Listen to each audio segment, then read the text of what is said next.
반갑습니다. 네, 저는 이천 한솔교회에서 목회하고 있는 김민철 목사입니다. 근데 정말 어떤 느낌이 들었냐면 교회가 젊구나 느꼈습니다. 단지 외모만 젊은 것이 아니라 그 찬양의 에너지가 어마어마하고요. 그리고 또 우리 목사님의 그 꽃무늬 남방을 보고 교회가 젊구나 싶었습니다. 이렇게 꽃무늬 남방 입고 예배할 수 있는 교회 많지 않거든요. 네. 목사님들 항상 정장을 입고 이렇게 하는 느낌이 있는데 이렇게 입을 수 있다는 건 교회가 젊다는 겁니다. 네. 너무나 부럽고요. 저도 그러고 싶습니다. 네. 차 목사님과는 대학원 다닐 때 알게 됐습니다. 사실 근데 이렇게 초대해 주실 줄 몰랐습니다. 그리고 보니까 지난주 강사님이 김기리 집사님이시더라고요. 너무 덤입니다. 네. 네. 대학원 졸업 후에 저는 저대로 목사님대로 목회를 하다 보니 어느 순간 연락이 끊겼습니다. 물론 저는 목사님의 목회 소식을 보고 있긴 했습니다.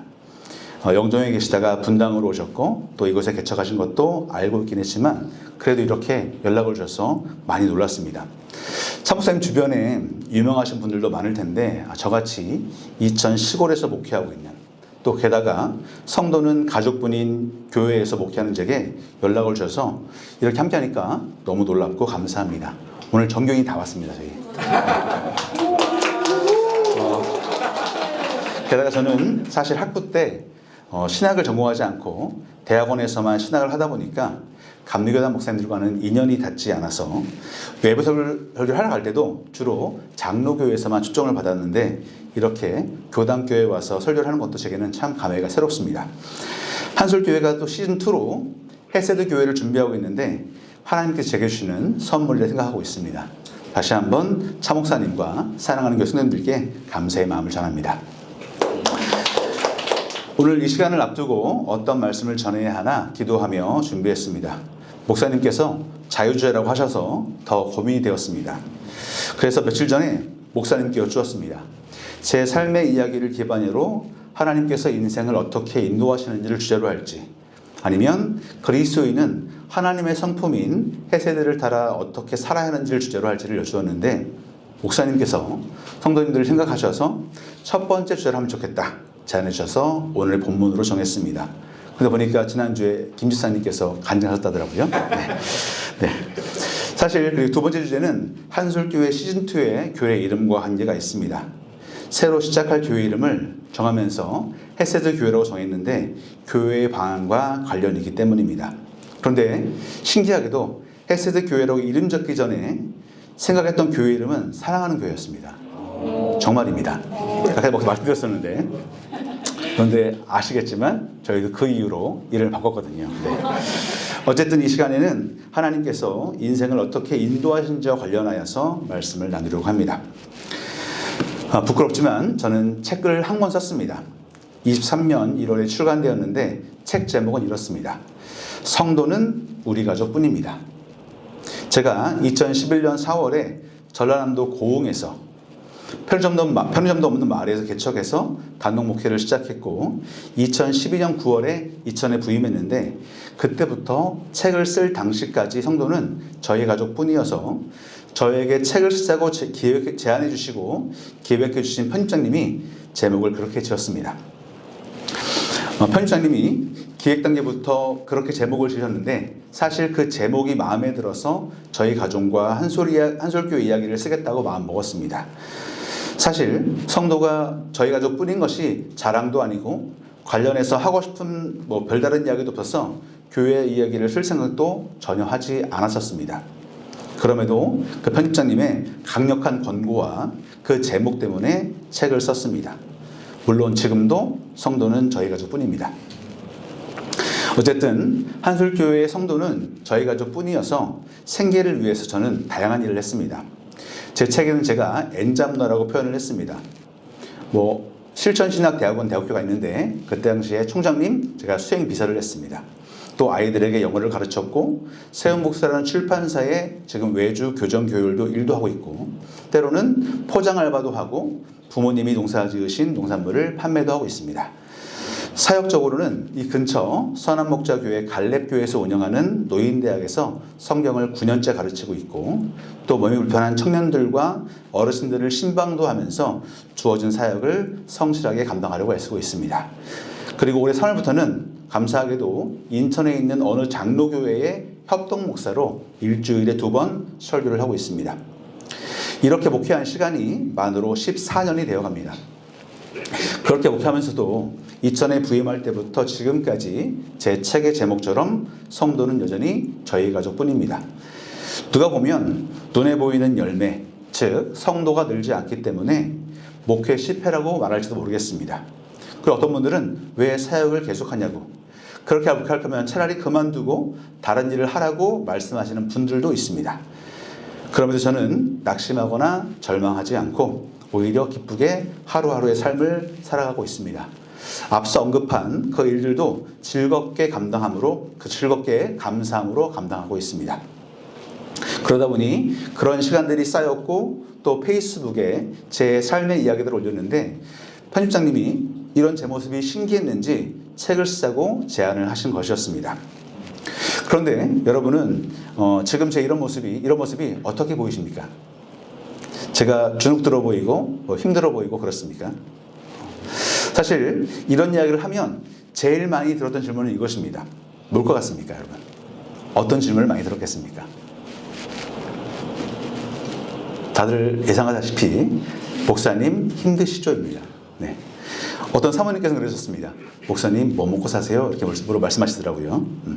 그런데 여러분이 보시는 대로 저는 전혀 힘들지 않습니다. 오히려 이렇게 하루하루 살아갈 수 있어 감사할 뿐입니다. 여기 있는 제 아내와 아이들이 증인입니다. 제가 아내와 아이들 앞에서 어떻게 거짓말할 수 있겠습니까? 물론 처음부터 이런 것은 아니었고 이렇게 살아가게 된 이유가 있는데 특히나 그 중심에는 2번의 회심이 있습니다. 오늘은 그 2번의 회심 중 첫 번째 회심을 말씀드리려고 합니다. 그리고 제 간증이지만, 제 이야기지만 하나님께서 우리 각 인생들에게 어떻게 은혜를 베푸시는지, 그리고 당신의 백성이 어떻게 살아가기를 원하시는지를 함께 생각해보는 시간이 되었으면 좋겠습니다. 저는 대학 입학 전까지 모범생이었습니다. 그것도 초모범생이었습니다. 네. 주변에서 착하다는 소리를 들었고 공부도 곧잘 해서 충남 당진 성문에 있는 시골 마을에서 당시 명문이었던 부천의 한 고등학교로 진학도 했습니다. 사춘기도 없었고 한 번도 부모님 속을 썩인 적이 없었습니다. 일탈도 전혀 없었습니다. 만약 일탈이라고 한다면 중학교 때 아주 가끔 친구들과 어깨너머로 배운 고스톱을 쳤던 것뿐입니다. 저희 어머니는 지금도 이렇게 말씀하십니다. 민철이가 어릴 때 다리를 다쳐서 그렇지 민철이 때문에 속 썩은 적이 한 번도 없었어. 고등학교 진학 후에 첫 시험을 봤는데 큰 충격받았습니다. 당시 한 학년은 총 12개 반이었고 한 반에는 52명의 학생이 있었습니다. 그런데 그 첫 시험에서 37등을 했습니다. 전교도 아니고 반에서요. 그리고 2번째 시험에서는 더 큰 충격을 받았는데 44등이었습니다. 제가 아무리 시골이라고 하지만 한 학년 130명 중에서 늘 2등을 했었고 공부 좀 한다고 도시로 유학까지 왔는데 37등과 44등이라는 숫자를 보고 너무나 놀라지 않을 수 없었습니다.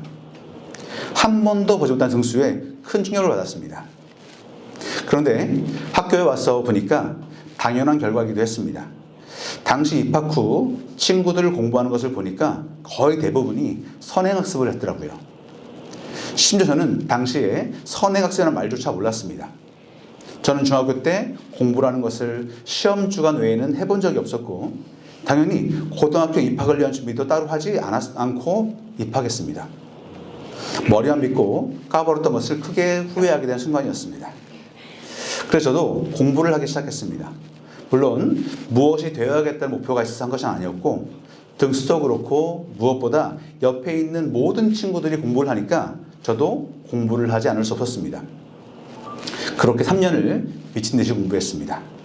이른 아침 7시에 등교해서 밤 늦은 시간 10시, 고3 때는 10시 반까지 공부했습니다. 당시에는 학교에서 통제가 강했기 때문에 교내에서 공부 외에 할 수 있는 것이 거의 없기도 했습니다. 지금처럼 핸드폰이 있는 것도 아니었고요. 당시에 저희끼리는 서로 이렇게 말하기도 했습니다. 별 보고 학교 가서 별 보고 학교에서 나온다. 고3이 되면서도 앞으로 무엇을 해야 할지 정하지 못했습니다. 단지 좋은 대학에 가야겠다는 목표로 그해 2월에 친한 친구들과 함께 고려대학교에 가봤을 뿐입니다. 고등학교 내내 그래도 최선을 다해 공부를 했더니 성적은 조금씩 올랐고 고3 첫 시험인가에서는 반에서 10등 이내에 들었습니다. 6등인가 했던 것으로 기억합니다. 고3 여름방학 때였습니다. 당시 저는 외삼촌이 목회하시는 인천에 있는 교회를 다녔는데 규모가 작았습니다. 그러다 보니 나이가 많다는 이유로 학생부 회장이 됐습니다. 그 여름 수련회는 4개, 작은 교회 4개가 연합해서 준비했는데 당연히 저는 회장이니까 교회 수련회에 가야 했습니다. 뭐 가고 싶어 한 건 아니었고 책임감 때문에 가야 했습니다. 하지만 담임선생님이 고3이라고 허락하시지 않았습니다. 담임선생님은 심지어 그럴 거면 신학대학이나 가라고 말씀하시기까지 했습니다. 그러면서 저는 꼭 가야 했기 때문에 담임선생님께 편지를 써서 선생님 교무실 책상 위에 몰래 놓고 수련회에 갔습니다. 제 생애 첫 반항이었습니다. 그런데 그 반항 때문인지 모르겠지만 그 수련회에서 기도하는 중에 소위 은혜를 받아서 목표를 정했습니다. 더 정확히 말하자면 목표가 생겼습니다. 목회자가 되겠다고 서원을 했습니다. 그래서 감리교 신학대학교 4년 장학생을 목표로 했습니다. 제가 어쩌면 목사님 선배가 될 뻔했습니다. 그리고 신기하게도 수련을 다녀오고 나서 성적은 더 좋아졌습니다. 그의 수능에서도 제 평소 실력보다는 성적이 더 잘 나왔습니다. 그렇게 목표했던 대로 신학대학교 4년 장학생의 꿈을 이루나 싶었는데 역시나 인생은 계획대로 되지 않았습니다. 아버지가 저를 반대하셨습니다. 저희 아버지와 어머니는 가난으로 인해서 국민학교 졸업만 하셨는데 그리고 저희 집안에서 제가 제일 처음으로 대학에 가는 것이었기 때문에 아버지는 제게 기대를 하신 것 같았습니다. 그리고 당시 저를 데리고 사셨던 큰 고모도 반대를 하셨고 담임선생님도 원서를 써주지 않으셨습니다. 그래서 저는 목표를 수정할 수밖에 없었습니다. 반대가 심하다 보니 어느 순간 이 시험 점수가 아깝다는 생각도 들었습니다. 그래서 결국 일반대에 진학했다가 신학대학원에 진학하기로 목표를 수정하고 담임 목사님의 조언에 따라 영문학을 전공하기로 했습니다. 그렇게 저는 서강대학교에 입학을 했습니다. 하지만 대학교에서 입학해서 술을 배우게 되면서 제 계획은 완전히 바뀌었습니다. 술을 배우게 되면서 너무 웃으시는데 술을 배우게 되면서 과대표가 되었고 과대표가 되면서 본격적으로 술을 마시기 시작했습니다. 당시 저는 인천에 있는 막내 이모님 댁에 살고 있었는데 사람 만나기 좋아하고 술을 즐기다 보니 집에 안 들어가는 일이 비일비재했습니다. 그리고 그 당시에 인천까지 갈 때 신촌에서 타서 신도림에서 갈아타면 좋은데 당시에 당산철교 공사를 해서 시청에서 갈아타느라 시간이 더 걸린 것도 힘들었습니다. 결국 1학년 여름방학 때 학교 정문 앞에서 하숙을 하기로 결정합니다. 그리고 그 무렵 저는 제가 목표했던 목회자의 꿈을 접었습니다. 접었을 뿐만 아니라 아예 교회와 담을 쌓았습니다. 저는 이모님 댁 근처에 있는 작은 현실 목회하시는 교회에 출석을 하고 있었는데 학교 앞으로 이사 오기 전에는 그래도 주일이면 교회에 출석을 했습니다. 어머니의 부탁이기도 했고 이모님 댁에 살면서 근처에 있는 교회에 안 갈 수도 없었기 때문입니다. 하지만 학교 앞으로 이사 오고 난 후부터 이래저래 핑계를 대며 한 번, 두 번 교회에 나가지 않게 되었고 결국 저는 교회와 교회의 발을 끊었습니다. 신학대학원을 가기 위해서 중간 과정으로 영문학을 선택했는데 꿈을 잃어버리자 너무나 혼란스러웠습니다. 심지어 저는 어릴 때 다쳤던 무릎이 변형되어서 연골이 찢어지는 바람에 고등학교 때 무릎 수술을 해서 군대도 가지 못했기에 동기들보다 더 빨리 사회에 진출해야 되는구나 라는 부담도 있었습니다. 하지만 갓 20을 넘긴 나이에 그러한 혼란을 해결할 방법이 없었습니다. 그리고 저한테 어떻게 살아가라고 조언을 해줄 분도 없었습니다. 단지 그냥 하루하루 시간을 보낼 뿐이었습니다. 2학년이 되면서 본격적으로 아르바이트를 시작했습니다. 고3 때 생긴 목표가 신학대학교 4년 장학생이었는데 그 이유는 집이 부유하지 않았기에 부모님께 부담을 드리고 싶지 않아서였습니다. 그래도 1학년 때는 당시 아버지 회사에서 학자금이 나와서 다닐 수 있었지만 2살 아래 동생도 대학에 가야 할 때가 되어서 아르바이트를 하기로 마음먹었습니다. 물론 그전에도 틈틈이 학내 근로로 용돈을 벌긴 했지만 학교 다니기 싫고 돈을 벌어야 후배들에게 밥과 술도 사줄 수 있었기 때문에 알바를 하기로 한 것입니다.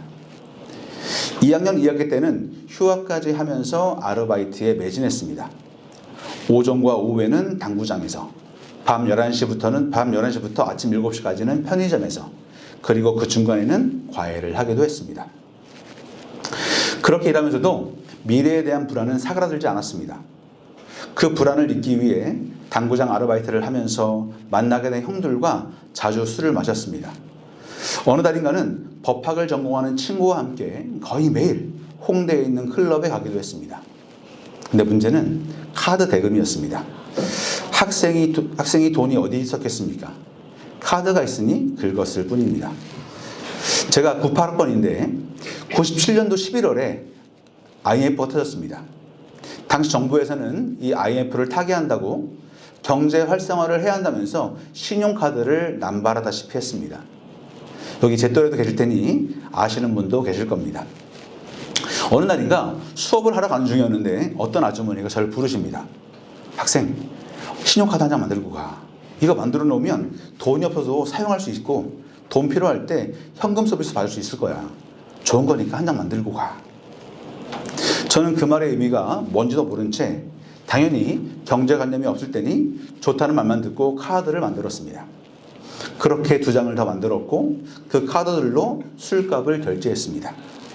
친구와 거의 매일 클럽에 가서 결제할 때는 친구가 반을 부담하기로 하고 제 카드로 먼저 결제를 했습니다. 물론 한두 달 뒤에 펼쳐질 일은 전혀 예상치 못했습니다. 시간이 지나고 카드 대금을 결제해야 했습니다. 그 카드 대금을 보고 엄청 놀랐습니다. 클럽을 매일 갔으니 돈이 얼마나 많이 나왔겠습니까? 카드값을 갚기 위해 아르바이트를 하고 받은 금액으로도 모자라 다른 카드에서 현금 서비스를 받기도 하고 주변에서 돈을 빌리기도 했습니다. 소위 돌려막기를 했습니다. 하지만 돌려막기를 하면 할수록 그 다음 달에 갚아야 하는 금액이 더 올라갔습니다. 그런데 카드를 쓰니 한도가 올라서 현금 서비스를 더 받을 수 있게 되었습니다. 하지만 그것 또한 엄발의 오줌 누기였습니다. 돌려막기도 한계에 다다랐습니다. 한편 같이 부담하기로 한 친구는 분명히 반을 주기로 했는데 친구 사정상 그 돈을 줄 수 없게 되었습니다. 잘 사는 친구였는데 말입니다. 정말로 막막했습니다. 부모님은 이 상황을 아시면 안 되기에 방법을 강구해야 했습니다. 일단 신용불량자가 안 되기 위해서 카드사에 찾아가서 대환대출로 전환했습니다. 아까 잠깐 말씀드렸던 대로 당시 한 달에 제가 3가지 아르바이트, 당구장, 편의점, 과외를 했을 때 벌었던 돈이 120만 원 가량이었습니다. 2-3시간 정도 자면서 그것을 벌었습니다. 그러니 아무리 생각해도 그 아르바이트로는 카드값과 생활비를 못 마련하겠다는 결론을 내렸고 그 친구와 함께 다른 아르바이트를 알아보기로 했습니다. 그때 생각난 것이 나이트클럽 웨이터였습니다. 근데 그 일이 어떤지 전혀 몰랐습니다. 공부만 했던 놈들이 뭘 알았겠습니까? 그냥 막연하게 돈을 많이 벌 수 있겠지. 그러면 카드값을 전부 해결할 수 있겠지 싶어서 그 일을 해야겠다 마음 먹었습니다. 하지만 그 일과 관련한 정보가 전혀 없었기 때문에 역시나 막연하게 지역정보지 벼룩시장을 뒤졌습니다. 그렇게 해서 첫 번째 전화한 곳에서는 거절을 당했고 2번째 연결된 곳에서는 다짜고짜 면접을 보러 오라고 했습니다. 그래서 바로 면접을 보러 갔고 친구는 면접 당일에 저는 면접 후 이틀이 지난 뒤에 일을 시작했습니다. 물론 친구는 하루 만에 그만두었습니다. 일을 시작하고 나서야 저는 그것의 정체를 알았습니다. 나이트클럽인 줄 갔는데 그것은 나이트클럽이 아니었고 비즈니스 클럽, 소위 룸사롱이었습니다. 우리 아이들에서 좀 조심스럽긴 한데요. 네. 처음 본 그것은 충격적이었습니다. 제가 생각했던 것과는 전혀 다른 아주 적나라한 사람들의 모습에 충격을 받았습니다. 일탈이라고는 해본 적이 없던 제게는 너무나 새로운 세상이었습니다. 드라마 속에서나 가끔 가끔 봤던 장면이었는데 실제 눈으로 보고 몸으로 경험하게 되니까 너무나 당황스럽고 두려웠습니다. 하지만 제게 더 급한 것은 돈이었기 때문에 그런 충격은 얼마 가지 않았고 어떻게든 돈을 더 벌려고 소위 삐끼도 하고 손님들 환심을 사 팁도 받는 등 그 일에 금방 적응했습니다. 처음 계획은 그 일을 딱 1년만 하면서 카드값을 전부 해결한 채 그만두는 것이었습니다. 등록금도 마련해두고 생활비도 마련하고요. 하지만 제가 생각보다 그 일을 잘했습니다. 나름 영업선이 생겨서 저를 찾아온 손님도 제법 되었습니다. 그러다 보니 6개월 후에 다른 업체로 스카우트를 받았습니다. 하지만 그것이 화근이 되었습니다. 그 일을 하면서 20대의 나이에 꽤 큰 돈을 벌게 되었지만 한편으로는 어쩌면 사회에서 가장 밑바닥이라는 것을 경험할 수 있었기에 이 사회가 어떻게 굴러가는지를 알게 되기도 했습니다. 그 당시에 이 사회를 굴러가게 하는 것이 돈과 권력이라고 판단했습니다. 당시 판단으로는 제가 권력을 얻는 것은 불가능하다고 생각했고 그럼 돈을 벌어야지 라고 마음먹었습니다. 처음 계획은 다 잊어버렸습니다. 그렇게 5년간이나 그 일을 했습니다. 2001년 3월 10일부터 2005년 10월 31일까지 그 일을 계속하기 위해 휴학을 해야 했는데 당시 학칙상 내학기가 최대였습니다. 저는 내학기 휴학을 모두 사용하고 또 휴학을 해야 했는데 학칙상 휴학이 허락되지 않아서 자퇴를 하기도 했습니다. 심지어 당시에 자퇴를 하려면 부모님의 동의를 받아야 했는데 부모님의 동의를 받을 수 없었기 때문에 다른 분을 아버지로 속여 교수님과 통화하게 한 후에 자퇴를 했습니다. 그 기간 동안 돈을 꽤 벌었습니다. 그래서 부모님께 손을 벌리지 않고 등록금도 제가 번 돈으로 해결을 했고 생활도 제가 해결을 했습니다. 부모님으로부터 완전히 독립된 생활을 했습니다. 부모님은 제가 서울에 사는 동안 한 번도 오시지 않았습니다. 정확히는 제가 절대로 못 오시게 했습니다. 하지만 그때의 생활을 돌아보면 부끄럽기 그지없습니다. 술은 거의 매일 마셨고 담배도 줄담배로 매일 새가풍도 폈고 열심히 일을 해서 돈을 벌었지만 떳떳한 돈도 아니었고 그러한 돈으로 여러 가지 도박을 하기도 했습니다. 그 외에도 문란한 생활을 했습니다. 탕자 중에 탕자라고 해도 과언이 아니었습니다. 당시 제 선후배 동기들은 그런 저를 보면서 이렇게 말했습니다. 제 또라이 아니야? 그랬습니다. 그렇게 공부 열심히 해서 대학에 들어와 놓고 대학 공부는 등한시한 채 그렇게 방탕한 생활을 하는지 의아해했습니다. 한때 그렇게 모범생이었던 제가 모범생과는 차원이 다른 삶을 살았기 때문입니다. 그런데 2005년에 어느 날 갑자기 이런 생각이 들었습니다. 자퇴했던 학교에 재입학해서 졸업만 하겠다고 억지로 다녔는데 그래도 억지로 다닌 끝에 졸업을 한 학기 남기던 시점이었습니다. 이 일을 계속해야 할까? 이 일을 그만둬야 하지 않나? 성실하신 부모님께 이 모습을 보여드리기도 부끄럽고 앞으로 만나게 될 아내가 될 사람과 그 사람과 낳게 될 아이에게 지금 이 모습이 부끄럽고 또 나 자신도 이 일을 하는 것이 부끄러우니 그래도 연말 장사는 해야 하니까 11월 31일까지만 장사를 하고 그날로 그만두자. 이렇게 마음먹었습니다. 왜 이런 생각이 들었는지 모르겠지만 지금 생각해보면 하나님께서 주신 마음이었다고 저는 믿습니다.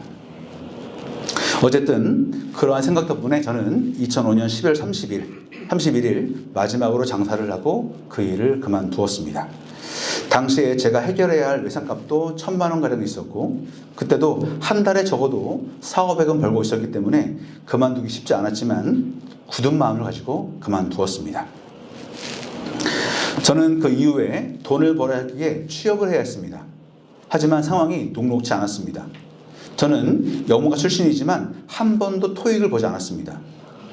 당시에는 토익 점수가 있어야 기업에 지원서를 쓸 수 있었는데 점수가 없으니 지원서를 쓸 수도 없었습니다. 취업 설명회도 가보지 않아서 어떻게 취업을 해야 하는지도 몰랐습니다. 제 친구들은 대기업도 잘 가고 다 잘 가는데 저는 전혀 아무것도 할 수 없었습니다. 그 일을 하면서 알게 된 지인을 통해서 취업이 될 뻔도 했지만 일이 어그러지기도 했습니다. 그렇게 한 달이 지났습니다. 하루 벌어 하루 사는 처지였기 때문에 일을 해야 하지만 시간은 야속하게 흘렀습니다. 그 상황을 어머니께서 들으시고 모교회에 가보라고 권면하셨고 저는 그 권면을 거절할 수 없어 모교회로 향했습니다. 그런데 바로 그날 저는 회심을 경험했습니다. 시간상 자세히 못 드리지만 주일 예배 때 가만히 앉아있다가 너무나 무서운 하나님을 만났습니다. 그리고 그날 저녁 예배 때 너무나 신기한 체험을 하면서 다시 저를 부르시는 하나님을 만났습니다. 그리고 하나님 품으로 돌아왔습니다. 회심한 후에 저는 정말 열정적으로 신앙생활을 했습니다.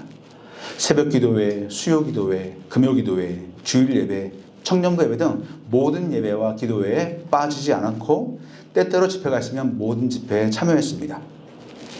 당시에 쇼핑몰을 운영하면서 동대문을 왔다 갔다 했는데 그러면서도 모든 예배와 기도회에 빠지지 않았습니다. 지금 돌아봐도 제 자신이 그렇게 열정적으로 신앙생활을 한 적이 있나 싶을 정도입니다. 한편 그렇게 열정적으로 신앙생활을 하다 보니까 이런 생각이 들었습니다. 내가 교회에 출석하지 않았던, 하나님을 떠나 있던 그 7년 반의 시간을 지금처럼 열정적으로 하나님을 살았다면 얼마나 좋았을까. 그렇게 7년 반의 시간을 후회했습니다. 그 시간들이 무의미하게 느껴졌습니다. 나는 왜 그 시간들을 그렇게 허비했나 라는 생각이 저를 사로잡았습니다. 그런 후회는 꽤 오랫동안 지속되었습니다. 오늘 본문에서 나타나는 성령 야곱만큼 파란만장한 인생을 살았던 사람도 없습니다. 그는 태어날 때부터 형 에서의 발꿈치를 잡았을 정도로 무언가를 움켜쥐려는 욕망으로 가득했습니다. 장자권을 얻기 위해서 형과 아버지 이삭을 속이기도 하고 그것 때문에 형을 피해 외삼촌 집으로 도망갔지만 오히려 더 욕심 많은 외삼촌에게 이용을 당하기도 했습니다. 그 과정에서 우여곡절을 겪으며 아내 네어와 라헬을 얻었지만 그들을 차별했고 그에 따라 그들과 그들의 여종 사이에서 태어난 자식들을 차별하기도 했습니다. 그 차별 때문에 야곱이 사랑하는 아들 요셉이 형들의 시기로 말미암아 애굽의 노예로 팔려가기도 했습니다. 하나님은 그러한 야곱의 욕망에도 불구하고 당신의 뜻을 이루어 가시기 위해 그에게 자녀들을 주신 것이었는데 그는 그러한 하나님의 뜻마저 자신의 욕망을 달성하기 위한 도구로 사용했습니다. 야곱의 그러한 욕망은 자신뿐만 아니라 아내와 여종들 그리고 자식과 관계를 어렵게 만들었습니다. 자신의 욕망이 자신의 발목을 잡아 괴로운 인생을 살게 된 것입니다. 특히 자신이 사랑하는 아들 요셉이 죽었다고 생각했을 때 얼마나 괴로웠겠습니까? 자신의 욕망 때문에 벌어진 일이 아닐까 얼마나 자책했겠습니까?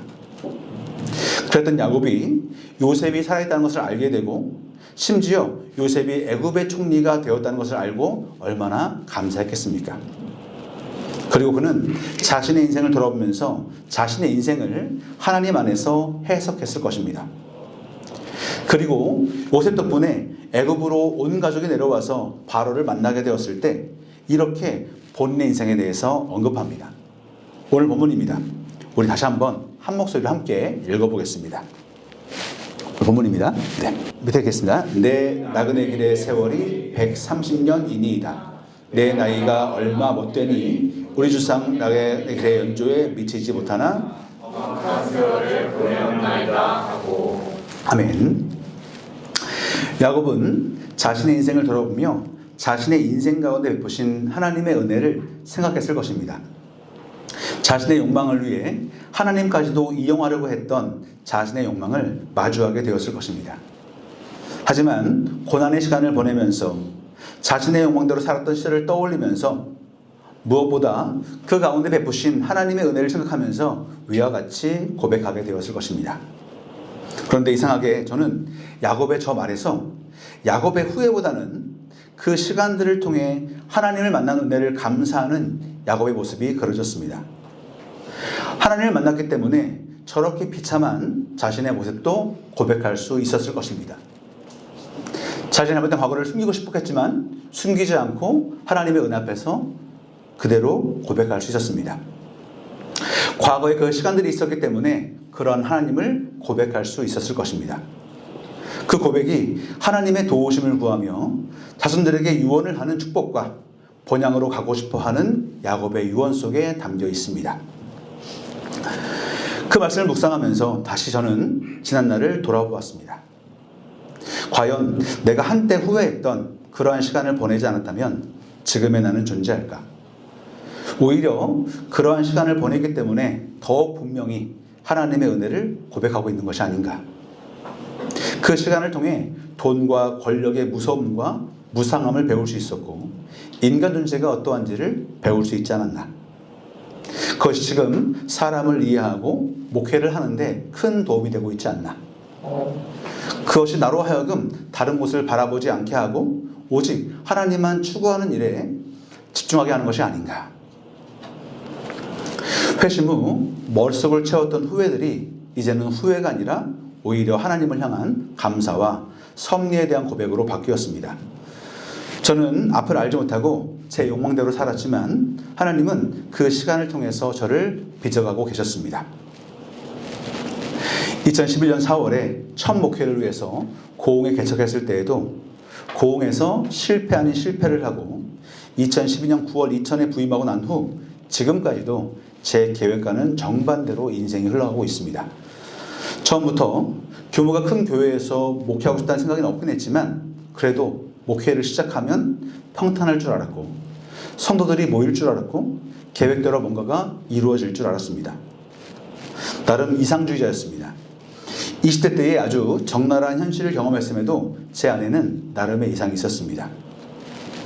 하지만 고흥에서 교단 정치의 폐해로 개척허가가 너무나 말도 안 되고 어이없는 이유로 나지 않고 이천에 부임해서도 13년 넘게 성도가 오지 않는 현실을 경험하면서 그 이상은 무너졌습니다.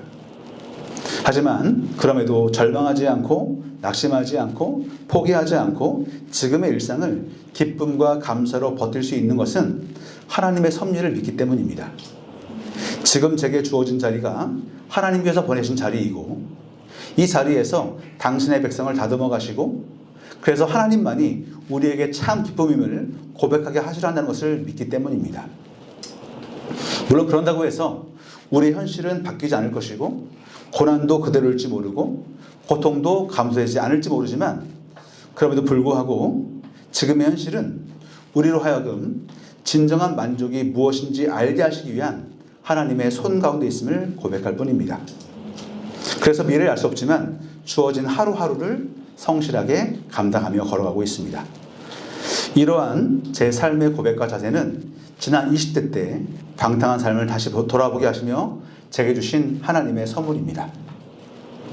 그리고 돌아보니 2006년의 2월 어느 주일에 회심하지 않았더라면 저는 이 땅에 없어질지 모르는 생각이 듭니다. 그때 방탕했던 삶의 후유증같이 제게는 지병이 생겼고 그 지병 때문에 합병도 생겨서 치료를 받고 있는 중입니다. 겉모습은 멀쩡하지만 속은 다 골아 있습니다. 그러니 그때 회심하지 않았다면 지금 어떻게 되었겠습니까? 회심하지 않았다면 그 생활을 지속했을 것이고 제 건강은 더 빠르게 악화되었을 것입니다. 그래서 지금 이 자리에서 말씀을 전하고 있는 이 순간이 너무나 감사할 따름입니다. 이렇게 지난 하루하루의 삶은 지금의 저를 만들어가고 있습니다. 그 시간 속에서 하나님은 저를 다듬어 가고 계셨습니다. 과거에 쓸데없는 시간을 생각하며 후회했던 과거의 시간을 통해 하나님은 지금의 저를 만드셨습니다. 그렇기에 지금의 시간도 하나님의 손에 있고 제 미래의 시간도 하나님의 손에 있어서 그 시간을 통해 하나님은 저를 더욱 다듬어 가실 것입니다. 저는 재학년 말부터 목회에만 집중해야 하는 마음이 들기 시작했습니다. 한때 영어 과외를 10개까지 했었는데 문득 그런 생각이 들었습니다. 분명히 목회를 하려고 부캐로 과외와 다른 일들을 하는 것인데 이것은 주와 객이 바뀐 것 같다. 안 되겠다. 목회에 집중할 수 있으면 좋겠다. 그래서 작년 7월 말로 저희 가정의 주 수입원이었던 과외를 모두 그만두었는데 그 그만두는 과정도 신기했습니다. 어쨌든 지금은 때때로 하게 되는 알바만을 하면서 한솔교회 시즌2를 준비하고 있습니다. 그 과정에서 신기하게도 인천의 어느 교회에서 협력 목회자로 말씀을 전하고 있기도 합니다. 지금은 첫째가 고3이라 이사를 할 수 없어 기도하며 미래를 준비만 하고 있는데 그럼에도 이 모든 일들이 하나님의 섭리 안에서 일어나고 있으면 분명합니다. 저는 다만 지금 제게 주어진 사역과 삶을 성실히 감당하려고 애쓸 뿐입니다. 그 과정에서 저는 넘어지기도 하고 유혹에 흔들리기도 하고 낙심하기도 할 것입니다. 하지만 저는 믿습니다. 그 모든 과정을 통해서 하나님은 당신을 더욱 사랑하게 하시고 더욱 성숙한 신앙으로 주변 이웃들을 사랑하는 저로 만들어갈 것인 사실을 저는 믿습니다. 여러분, 댁에 돌아가셔서 한번 여러분의 인생을 한번 돌아보면서 정리해 보십시오. 여러분이 어떤 여정 가운데 지금 이 자리에서 하나님을 예배하고 있는지를 찬찬히 돌아보십시오. 여러분의 인생에서 하나님이 분명히 함께 하셨다고 인식하는 순간도 있을 것이고 하나님이 나를 잊고 계신 것이 아닌가 생각하신 순간도 있겠지만 그리고 고통스러운 현실을 지나면서 우울과 분노와 시기 같은 감정을 느끼는 순간도 있겠지만 또 심지어 저처럼 하나님을 떠나 살아가셨던 순간도 있었겠지만 저는 확신합니다. 제 인생 가운데 늘 함께 하셨던 하나님께서 여러분의 인생 여정에도 늘 함께 하셨고 여러분을 지금의 이 자리로 이끄셨음을 저는 믿습니다. 하나님은 한순간도 당신의 백성을 버려두지 않으시는 분입니다. 하나님은 우리 인생의 모든 과정을 인도하시는 분입니다. 하나님은 이렇게 당신의 열심으로 저뿐만 아니라 당신의 백성들을 부르시고 이끌어 가십니다. 그래서 나의 나된 것은 하나님의 은혜라고 밖에 고백할 수 없고 저는 어떤 것도 자랑할 수가 없으며 하나님을 찬양할 뿐입니다. 그런 고백이 저뿐만 아니라 우리 사랑하는 교회 성도 여러분 모두에게도 있기를 바랍니다. 기도하겠습니다.